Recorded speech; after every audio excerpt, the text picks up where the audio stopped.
He was the first U.S. leader born after World War II, and the first to take office after the Cold War. So help me God. He forged a new role for the world's only remaining superpower.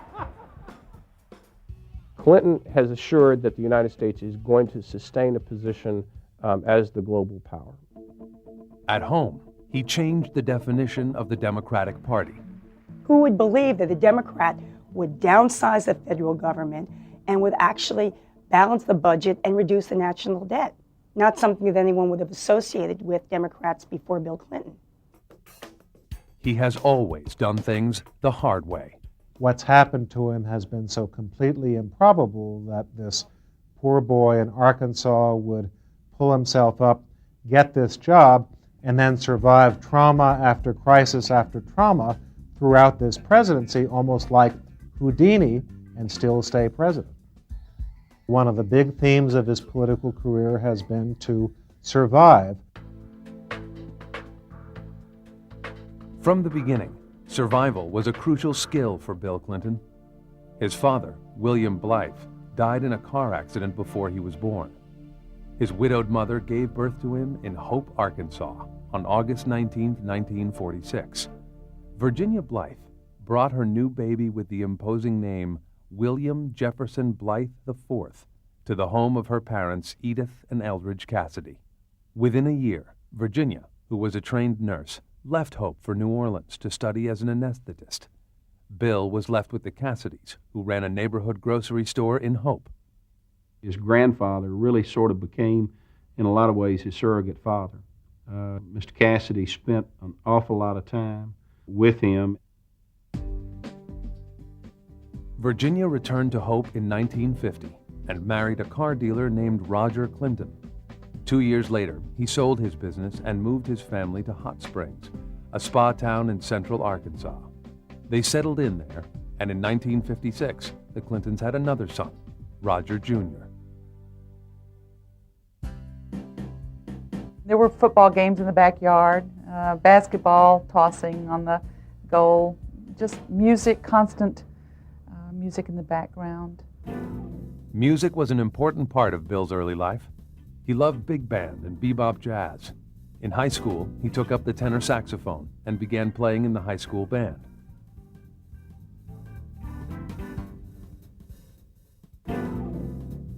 Virginia Clinton supported her son's interest in music. As these home movies show, her lively, outgoing nature made the Clinton household a fun place to be. There was constant conversation, often about very serious topics. Mrs. Clinton, Virginia, would come home from her job and toss her purse in a chair and generally begin by saying, "You won't believe what happened today." She believes in a world in which two things are true. One is that there's no such thing as tomorrow. The other is that people who are her family or those she loves can, in essence, do no wrong. That included Roger Clinton, who went on drinking binges and then physically abused her. Bill became the mediator, the consoler. He assumed the role of father figure. He was tall for his age and older than his years, a bright and popular figure in school. He always wanted to best anybody in the class, no matter what the topic was. He wanted to be generally very well-rounded. And so he was an achiever, but he also was a leader. He was the president, the band major. Clinton's performance in school earned him a place at the Arkansas American Legion summer camp. While at camp, Clinton was elected to represent Arkansas at the national conference called Boys Nation, held in Washington, D.C. In July 1963, Bill Clinton arrived in the Capitol. The 2-week camp was a chance for Clinton to find out how Washington worked, to meet with congressmen and senators, and most exciting of all, his idol, President John F. Kennedy. And when he came back with his picture shaking hands with John Kennedy, you know, a mother just knows. Bill also knew his future lay in politics. He took his first step by enrolling at Georgetown University's School of Foreign Service in the fall of 1964. Here he is, 17 years old, the only Southern Baptist at a predominantly upper middle class Catholic university. And within a month and a half of arriving in Washington, he's the president of the freshman class. Again, it was that he was the one who shook every hand of every freshman there and say, "I am Bill Clinton from Hot Springs, Arkansas." Clinton's political education began at Georgetown, where he studied international affairs. He landed a job in Senator J. William Fulbright's office in Washington. Fulbright was an outspoken critic of the war in Vietnam, and soon Clinton shared his views. The war was changing life on campus. Student unrest was increasing. In 1967, Clinton ran for Student Council president. But he didn't fit in with the anti-establishment mood on campus. They rejected him for what I call sort of a Newt Gingrich-like character, more conservative than Clinton ideologically, but knew how to tap into the rebellious mood of the campus. Clinton's loss was compounded by the news that his stepfather was dying of cancer.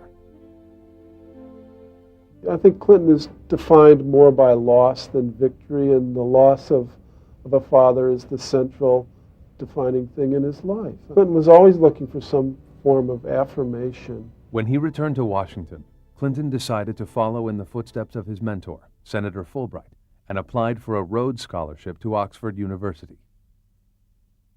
In the summer of 1968, Bill Clinton received word he was accepted as one of 32 Rhodes Scholars. The celebration of the news was tempered by the announcement that graduate draft deferments were being abolished. So his class was really the first one of the educated elite in America that became vulnerable immediately to the draft upon his graduation. Now, Bill Clinton got a little special treatment from the Hot Springs Draft Board. They sort of put his draft papers in a drawer for a while, let him go over there. In October 1968, Bill Clinton boarded the SS United States for the hallowed halls of Oxford University.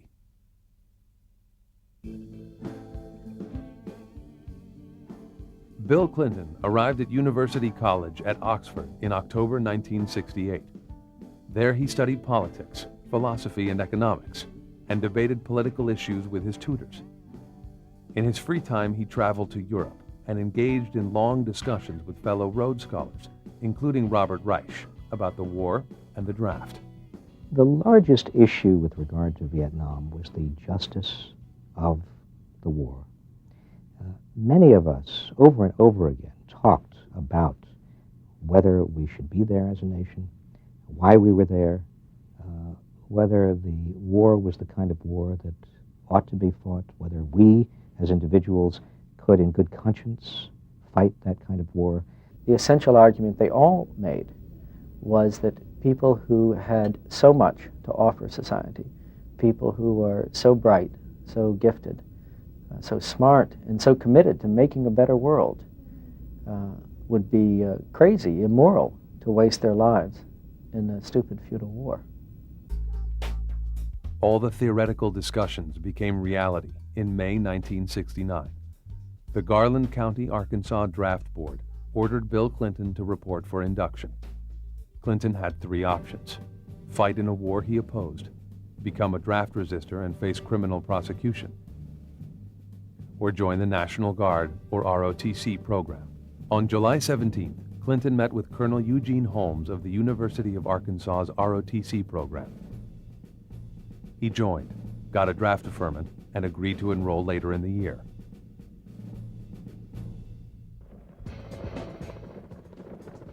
But by the end of 1969, American troop deployments in Vietnam were beginning to drop, and the government announced that the draft system would be replaced by a lottery. On December 1st, 1969, the first draft lottery was held. 007. Clinton's birth date made his number 311, a number so high it guaranteed he would not be drafted. 2 days later, Clinton wrote to Colonel Holmes saying that ROTC was an objectionable compromise for him and that he had no interest in joining. Instead, he decided to finish his second year at Oxford, and in the fall of 1970, he enrolled at Yale University Law School. he didn't really go there to be a lawyer. He went there to get his ticket punched. A lot of his friends from Oxford were going to Yale. It was the law school to go to at that time. It was a place to make connections again, very important connections for the rest of his life, the most important of which was Hillary Rodham. Hillary Rodham was a rising political star in her own right. She had attracted national attention while at Wellesley College, making a fiery graduation speech attacking the keynote speaker for not addressing the concerns of her generation. He and I were having lunch. Hillary came up, and I said, I would like to introduce you to a terrific fellow. And I introduced them, and that was that. It obviously did not make much impression because they thought that they met weeks later in the library of Yale. I thought that he was great looking, and he was fun, and he was just somebody who challenged and made you happy all the time. I've just never met anybody like Bill. In some ways, they were opposites. Hillary was a straight-talking, disciplined thinker. Bill spoke in analogies wrapped in Southern charm. Together, they made a formidable team.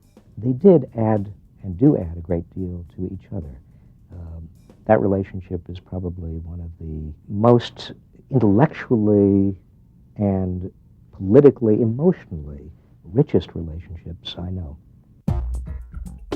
In 1972, they volunteered to work on George McGovern's presidential campaign.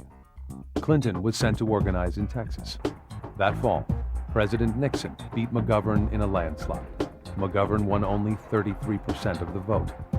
The campaign brought Clinton to the realization that Democrats were losing their traditional blue-collar strongholds.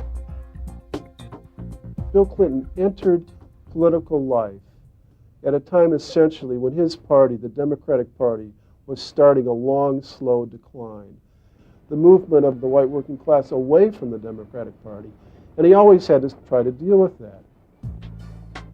When he graduated from Yale in 1973, he returned to Arkansas. Hillary moved to Washington to work on the impeachment hearings of Richard Nixon.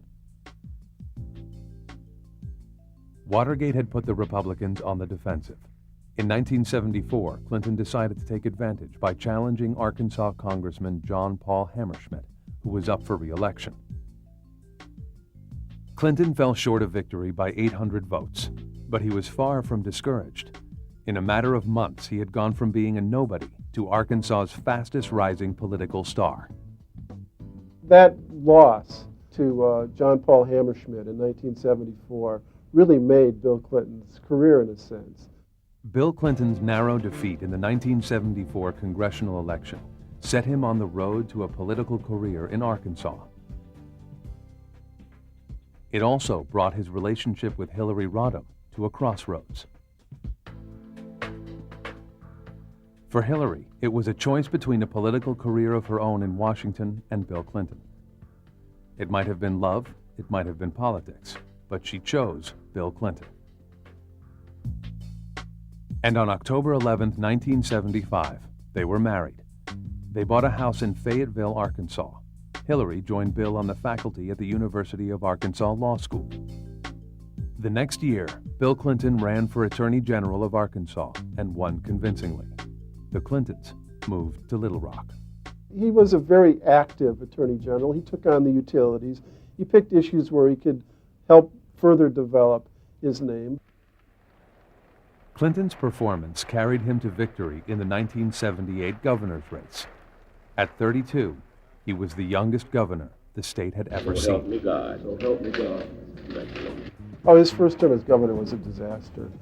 He came in with a highly idealistic agenda, wanting to do so many things at once. Clinton quickly alienated many of the state's powerful business leaders. Compounding the new governor's problems was the public image of his staff.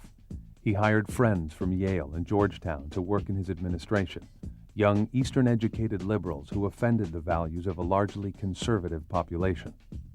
He came in to office and brought with him a number of people from out of state, including several high-ranking aides who had beards, people who wore sandals to the office, some people even wore shorts to the office. a wife who did not share his last name and made no bones about it. The voters turned against him. In the 1980 election, Clinton lost to Republican Frank White. Now, he was the youngest ex-governor in the state's history. He fit the description of a Rhodes Scholar, which is a bright young man with a great future behind him. It was devastating for Clinton. For Hillary, the loss was especially painful. She had given up her own political career. She was now the main breadwinner, as well as mother to Chelsea, their one-year-old daughter. Hillary decided it was make or break time for Bill's future. She took charge. She changed her name to Clinton and changed her image. Then plotted Bill's comeback in the 1982 governor's race. He first abjectly apologized and said he made a mistake, that he tried to do too much too fast, and that the people of Arkansas were, in effect, right to throw him out. Clinton made his peace with the Arkansas establishment, and the voters forgave him. If victory is ours tonight, I have been given something that few people get in life, a second chance to serve the people. This time around, Clinton was a highly popular governor. He reached out to more conservative voters and took on education reform as his signature issue. But his term was marred by scandals. His brother Roger was arrested and convicted for drug dealing in 1984. A real estate investment in a housing development called Whitewater turned sour. The Whitewater deal cost the Clintons $68,000. Worse still, their business partners James and Susan McDougal were investigated for fraud in a failed savings and loan. Questions were raised about the Clintons' role in the scandal. We discovered it, we looked into it, we wrote a story about this land deal, but there wasn't anything to it. Clinton's personal problems did not interfere with his growing stature as a politician. In 1985, he was voted chairman of the National Governors Association. He also became a national leader in the Democratic Party, helping to found the Democratic Leadership Council, a group trying to broaden the party's appeal to a new middle-class constituency, as he had in Arkansas. In 1988, he was chosen to give the nominating speech for Michael Dukakis at the Democratic National Convention. Clinton's speech was scheduled to run 15 minutes, but he kept on speaking for more than half an hour. The delegates were relieved when his speech finally came to an end. Michael Dukakis will never, never, never forget it. In closing, Clinton's speech was a disaster. He was unmercifully criticized in the media. But he fought back, scheduling an appearance on The Tonight Show. Now, the press kind of jumped on you pretty good. You think unfairly or what? I made a series of jokes, as you know, the next night. the truth is that I did it on purpose. I always wanted to be on the show in the worst way, and that's how I got here. A larger audience watched Clinton's upbeat performance on The Tonight Show than his speech at the convention. What had seemed a lethal blow was turned into a public relations success. He's incredibly tough. There have been an awful lot of people who have underestimated him. He's at his best, I think, sometimes when he's fighting and counterpunching. Bill Clinton survived scandals and mockery and came back even stronger, but tougher trials lay ahead.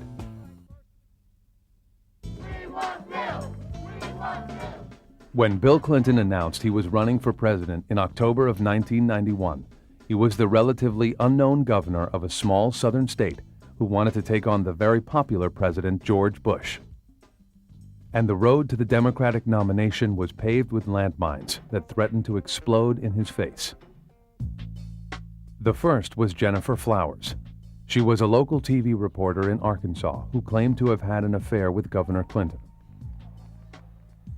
Clinton didn't flinch.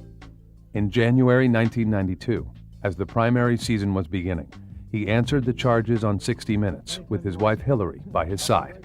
I'm assuming from your answer that you're categorically denying that you ever had an affair with Jennifer Flowers. I've said that before, and so is she. The governor, however, refused to go into details regarding the marital problems he and Hillary admitted having. Are you prepared tonight to say that you've never had an extramarital affair?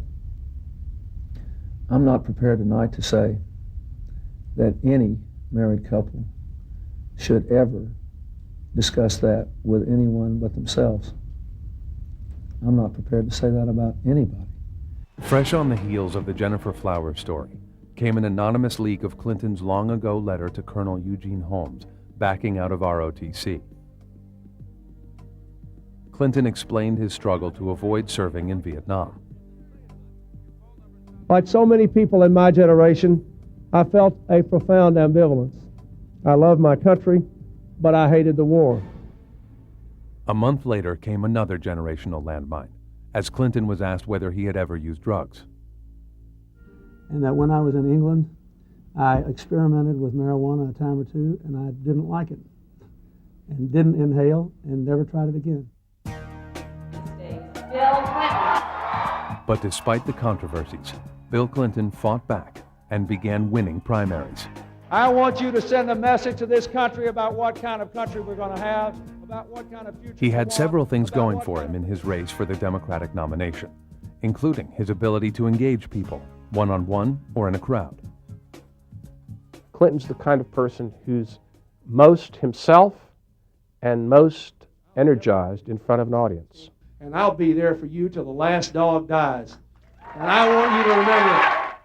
But just as importantly, Clinton had luck. When he ran, I don't think he expected to win in 1992. I think that was a trial run. It would prepare him for 1996. He fully believed that someone else would jump in against him for the Democratic nomination, one of the heavyweights. Instead, Clinton was able to win enough delegates to clinch the nomination. In the name of the hard-working Americans who make up our forgotten middle class, I proudly accept your nomination for President of the United States. At 46, Bill Clinton was the youngest nominee since John F. Kennedy. He and his running mate, Al Gore, were both baby boomers, filled with youthful idealism and energy. And while President Bush gave off a patrician manner, Clinton seemed like a man of the people. Voters saw Bill Clinton the avid sports fan, the devoted father who liked spending time with his daughter Chelsea, and the regular guy whose love of junk food threatened his waistline. On Election Day, Clinton made it to the finish line with only 43% of the popular vote, hardly a mandate. But he would be the next president of the United States and the first Democrat in the White House since 1980.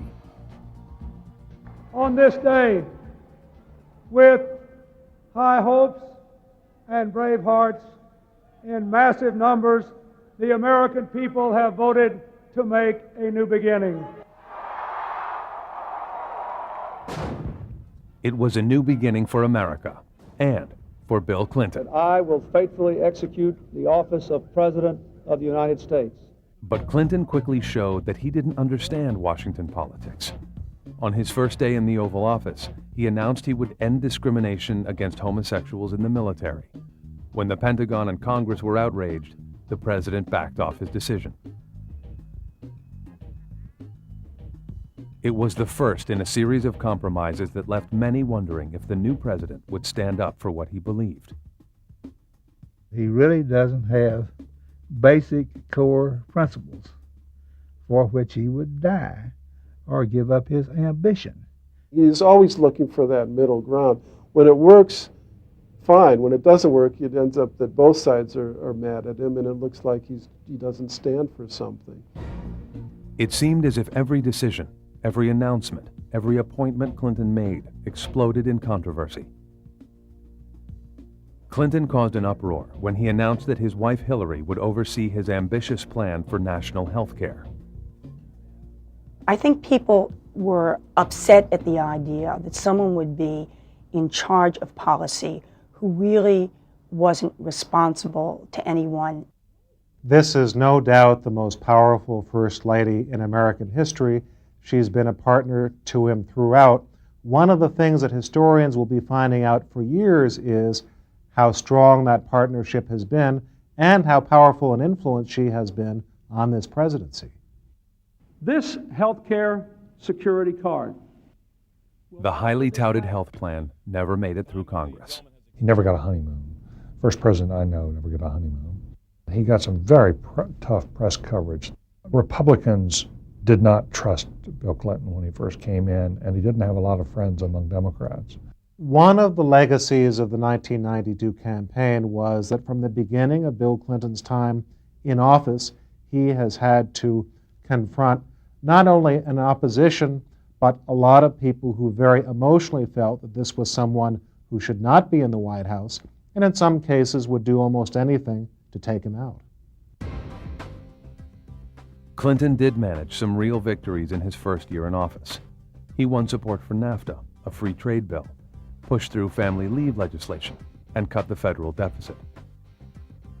He even helped bring the Israelis and Palestinians together for peace talks. But on January 6, 1994, he suffered a devastating personal loss. His mother, Virginia, died after a long battle with breast cancer. Of all the losses Bill Clinton had faced while in the White House, this was perhaps the toughest. And I felt there was a danger there for a while he would sort of lose his bearings, but he did not. My sense is that he reached closure with his mother's death fairly quickly. Even as Bill Clinton mourned his mother, the failed Whitewater land deal came back to haunt him. A special independent counsel was named to investigate, and the Republicans launched their own congressional inquiry. And there was the emergence of Paula Jones, a former Arkansas state employee who claimed that in 1991, then-Governor Clinton made unwanted advances in a hotel room. And I sat on the couch, and the next thing I know, he came over there and zipped his pants, dropped his pants, and sat down and exposed himself to me and asked me would I kiss it. Jones filed a sexual harassment lawsuit against Clinton. As the president fought these personal battles, he also faced political upheaval. In November 1994, the Republicans, with a bold agenda for sweeping change, managed to take the House and the Senate. It was a stunning defeat for Clinton, who was left insisting he was still a player. The president is relevant here, especially an activist president. He soon proved just how relevant he was when he vetoed the Republicans' budget in 1995. I'm using this pen to preserve our commitment to our parents. The government ground to a halt twice as the White House and the Capitol fought. But the crisis saved the Clinton presidency. On this issue, he would not compromise. The thing that really did turn it around was the government shutdown. It gave Americans a new look at Bill Clinton. It showed that he was willing to face up to the other side. Clinton also succeeded in co-opting the Republicans' agenda. He trumpeted a new bill requiring welfare recipients to work for their money. It was a perfect example of his new democratic ideals. Today we are ending welfare as we know it. He has ended the traditional definition of liberalism as we knew it. What Clinton has done is associate the liberal tradition with capitalism, with the marketplace. After the Republicans had him on the ropes in 1994, Bill Clinton won back the voters and won his bid for re-election, beating Bob Dole in 1996 by a substantial margin and solidifying his reputation as the greatest politician of his generation. Here is a Democrat who managed to get elected twice to the presidency during a period that has been very conservative and in which the Republicans have been the majority party. Very few other people who might have run for president in 1992 or 1996 could have done that. He's a tough man. You know, he's a man that's been knocked down but never out.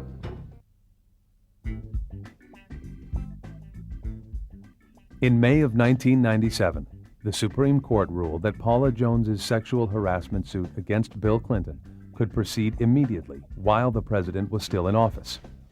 Paula Jones's attorneys began digging for dirt on President Clinton's possible extramarital relationships. They started to try to figure out how they could establish a pattern and practice by the president of sexual harassment, and they went looking to see what he was up to in the White House. The attorneys learned about a 24-year-old White House intern named Monica Lewinsky. There were rumors that Lewinsky had boasted of having an affair with President Clinton, but now she denied the affair under oath. Then, Linda Tripp, a former co-worker of Lewinsky's, announced she had secretly recorded conversations in which Lewinsky admitted to a sexual relationship with President Clinton and said that Clinton had told her to deny the affair. If that were true, the president would be guilty of obstructing justice, an impeachable offense. Ken Starr, the prosecutor who had been investigating Whitewater, now focused on this new scandal. The president denied the allegations, but in a way that raised even more questions. There is no improper relationship. The allegations I have read are not true. Good afternoon. The scandal refused to go away, and people began to ask what effect it was having on the first family. Hillary and Bill have a joint business. They have a family enterprise called Politics. They're like the couple that live upstairs above the store, and they both run the store. And when the store is in trouble, Hillary will stand up and fight for it. Is this vast right-wing conspiracy that has been conspiring against my husband since the day he announced for president. But by the summer of 1998, Bill Clinton's marriage and presidency faced their toughest test. On August 6th, Monica Lewinsky testified before Ken Starr's grand jury after being granted immunity. She admitted to having an affair with the president. I am looking forward to the opportunity in the next few days of testifying. After 7 months of silence about the alleged affair, the president himself testified on August 17th. Later that evening, President Clinton addressed the nation, making a public confession. Indeed, I did have a relationship with Miss Lewinsky that was not appropriate. In fact, it was wrong. Clinton apologized, but privately, he was furious. I think that the Ken Starr investigation has infuriated him. I think he really seethes with anger at what he has seen. He feels it's part of a continuing effort by his opponents, his critics, to bring him down, find anything they can to bring him down. Eager to end one legal problem, the president agreed to pay Paula Jones $850,000 while admitting nothing.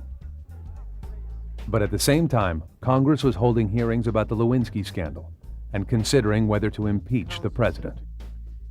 On December 19, 1998, the crucial vote was cast. William Jefferson Clinton, President of the United States, is impeached for high crimes and misdemeanors. Clinton was only the second president in history after Andrew Johnson to be impeached, but he insisted that he would remain in office and fight the charges. I want the American people to know today that I am still committed to working with people of good faith and goodwill of both parties to do what's best for our country, to bring our nation together, to lift our people up, to move us all forward together. It's what I've tried to do for 6 years. It's what I intend to do for 2 more until the last hour of the last day of my term. In early 1999, the Senate held a trial on the 4 articles of impeachment. The issue here is whether the president has violated the rule of law and thereby broken the covenant of trust with the American people. But the public remained on Clinton's side. A lot of people think that what finally ended up turning the tide for Bill Clinton was the fact that the public opinion polls were showing that Americans didn't want to see him impeached and wanted him to be able to get about the business of running the country. After a 5-week trial, the Senate acquitted Bill Clinton. It is therefore ordered and adjudged that the said William Jefferson Clinton be, and he hereby is, acquitted of the charges in the said articles. He would remain in office to the end of his term. I also am humbled and very grateful for the support and the prayers I have received from millions of Americans over this past year. A month later, the president was more defiant. I do not regard this impeachment vote as some great badge of shame. I do not, because I do not believe it was warranted, and I don't think it was right. I did something I shouldn't have done, which I'm ashamed of and which I apologize for. But it had nothing to do with the impeachment process. Although Clinton still had 2 more years as president, the scandal sapped his remaining time in office. He was able to pass no major domestic initiatives, but he did lead a NATO air campaign in Kosovo that drove Serbian dictator Slobodan Milosevic from office. He may be disdained, Bill Clinton, by Republicans here at home. We may remember Monica Lewinsky and impeachment, but around the world, he's considered the person who stopped the ethnic cleansing in places like Bosnia and Kosovo, somebody who tried desperately to have peace in Ireland, somebody who brokered or was at least a key person in the Oslo Accords in the Middle East. And thanks to the strongest economy in recent memory, Clinton not only balanced the federal budget, but was able to claim the largest surplus in American history. One of his legacies is going to be the strength of the economy, without question. We have witnessed the steady and continued expansion of the American economy at a rate and over a length of time greater than any time since post-war America. In 2000, Vice President Al Gore struggled to ride Clinton's popular coattails without connecting himself to Clinton's scandals. Al Gore barely mentioned Clinton's name. He would give entire campaign speeches without mentioning Clinton, and I am told by those close to Clinton that this really hurt Clinton a lot. After an extremely close and bitterly contested election, Gore lost to George W. Bush, son of the man Clinton had pushed from office. The Bush family would return to the White House. Bill Clinton would have to find a new way in the world. Even though I won't be president, I'll always be with you till the last dog dies.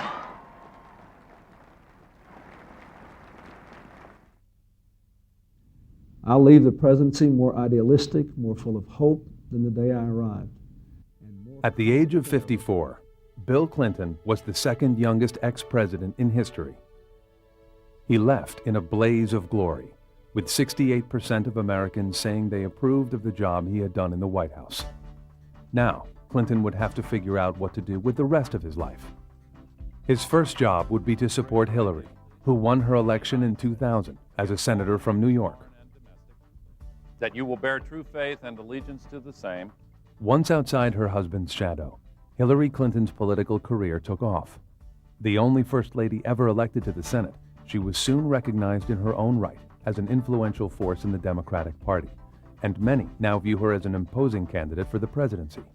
You know, for 22 years now, we've done what I wanted to do in terms of my political career. So the deal I made was she gets the next 22 years, and if I'm still around after that, we can argue about the third phase. And so, Bill Clinton moved to a new home in Chappaqua, just north of New York City. He would largely be alone there, as Hillary spent most of her time in Washington. Bill opened an office on 125th Street in Harlem. There, he began work on his memoirs and raised money for a foundation to combat AIDS around the world, hoping to increase the number of people receiving treatment in the developing world from 400,000 to 2 million by 2008. With the support of the World Food Program, the World Health Organization, and the Harvard School of Medicine, Clinton was able to persuade leading drug manufacturers in the Third World to slash the price of the HIV/AIDS treatment known as antiretroviral drugs.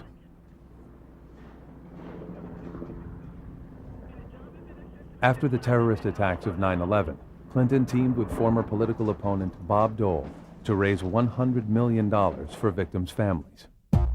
Meanwhile, he continued to work on his memoir, for which he received a record $10 million advance. When My Life was published in the summer of 2004, Bill Clinton was once again thrust into the limelight. I've honestly tried to say more about my life than I believe any public figure ever has, and probably more than anyone ever should. That included stories of his rocky childhood and an honest assessment of his presidency, from the success of the economy to what he considers his worst failures. My Life became an instant bestseller. In 6 months, the memoir sold more than 2 million copies in the U.S. alone, thanks in part to numerous promotional appearances on television. I'm sorry on the home front that we didn't get health care and that we didn't reform Social Security. In international affairs, I regret that I didn't succeed in getting Osama bin Laden. And equally, I'm sorry that I wasn't able to convince the Israelis and the Palestinians to make peace. Clinton also talked in detail about the Monica Lewinsky affair and its consequences. I will always regret the personal mistake I made, but I will always be proud that when they moved on impeachment, I didn't quit. I never thought of resigning. On the day I die, I'll still be glad I fought him, and I'll still be glad that I beat him, and I'll still believe that it was a bogus, phony deal. Clinton admitted that repairing the damage to his family was one of the biggest challenges of his life. Hillary had to decide whether she wanted to stay married to me. Then when she decided she was willing to try, that's when we agreed that we would work together. We'd take a day a week, and we did, a whole day, a week, every week for